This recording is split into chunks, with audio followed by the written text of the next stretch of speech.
World Bank, as I mentioned, has long been the stalwart in terms of infrastructure financing across the world, not just in Africa. And you have innovated yourselves in terms of finding new ways for infrastructure financing. Can you tell us a little bit about the GIF, the Global Infrastructure Fund? And can you also tell us a little bit about how you see the changing role of the various participants in the market, bringing in institutional investors, pension funds, and so forth, versus the traditional bank lending versus official development assistance and supranational organizations like the World Bank? Well, thank you very much to raise that. I mean, we've been doing that for many years, and we want to scale up our efforts. So we are mobilizing more of our own money to finance infrastructure in Africa and everywhere in the world. I think there is a kind of alignment of stars today. I mean, growth, even if it's okay in Africa, it's still under pressure everywhere in the world, and more people recognize that growth is the name of the game, and underlying growth is infrastructure. So it's no longer a kind of bad word. People have to invest in infrastructure in Africa as well as in Germany or in the US. So it's really something which has got traction. On the other hand, you have, as you rightly say, a transition after the global financial crisis from a financing world which was dominated by banks to a financing world which is dominated by institutional investors, pension funds, sovereign wealth funds, life insurance, asset managers, etc. And so we have to adjust to that. And there are probably $100 trillion of assets under management. And the point is that very little, if any, of this money goes to infrastructure, in particular in Africa.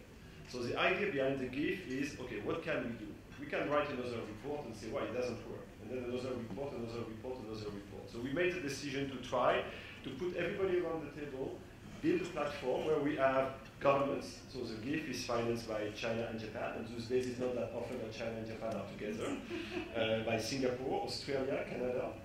We have all the development banks, and we have 30 institutional investors. From the Nigeria pension funds to the Canadian Caisse de dépôt et placement, to BlackRock, to AXA, etc., etc. And the idea is to put in the same structure a preparation facility, so public money, scarce public money, to fund the preparation, to discuss with government, okay, you want to have an infrastructure plan, what are your priorities, how do you want to prepare, design, etc., with a view to transfer part of this to the private sector.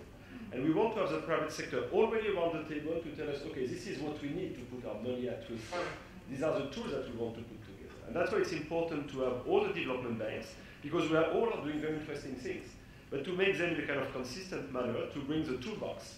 And that's why the idea of an open platform is very new. It's not another gimmick on top of the various things that we've done in the past. It's really combining forces to really tackle this issue of bringing new people around the table for infrastructure investment.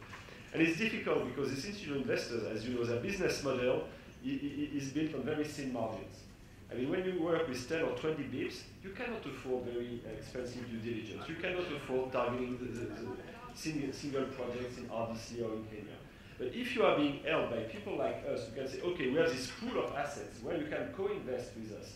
You can, I mean, we will make the due diligence, we will make the job, and you can rely on us. We will bring, I mean, our capacity, we will bring our ability to identify, to have good safeguards, standards, and if there is a dispute, we can help you handle the dispute. That's where we can change a little bit the thing. So I don't want to say it's the solution, but it's a way to test new ideas with everybody around the table, governments, development banks, national and multilateral, and private sector. Again, it's difficult because most institutions usually are self-centered. They think, well, we can do things on our own. And it's really about doing things together. And that's really, I think, a very productive and promising way forward. I agree with what you're saying, and I think that sort of leads to a very provocative question, and that is, should we leave infrastructure finance to organizations like the World Bank that can raise funds as a AAA rated credit, or do we disintermediate and look to the buy side, the pension funds, and other collective investment schemes to mobilize resources? I think what you're saying is there's a role for everybody. I think, there must be a role for everybody. I think what is interesting is that, first of all, infrastructure has a long life.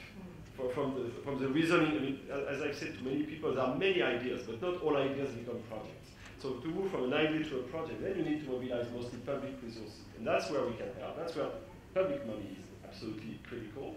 And then the more downstream you get, the more easy it is to get private money.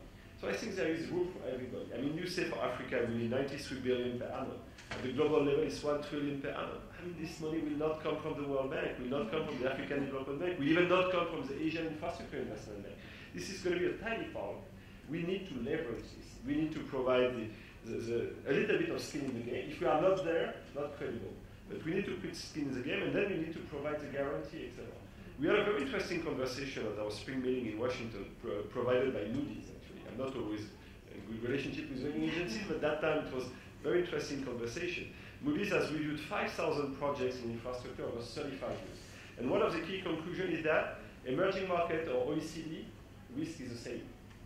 You cannot say that OECD are behaving better than emerging. Actually, it's the same. But you have a perception issue. And unfortunately, in finance, perception matters. So we can also help address this perception gap. So that's part of the world. So we don't ask for monopoly, nothing. But we really want to be part of the discussion with others and play where we can make a difference. That's really, again, the name of the game, partnership, cooperation. I agree with that. Doing business in Africa, you can't afford to be without Africa Investor.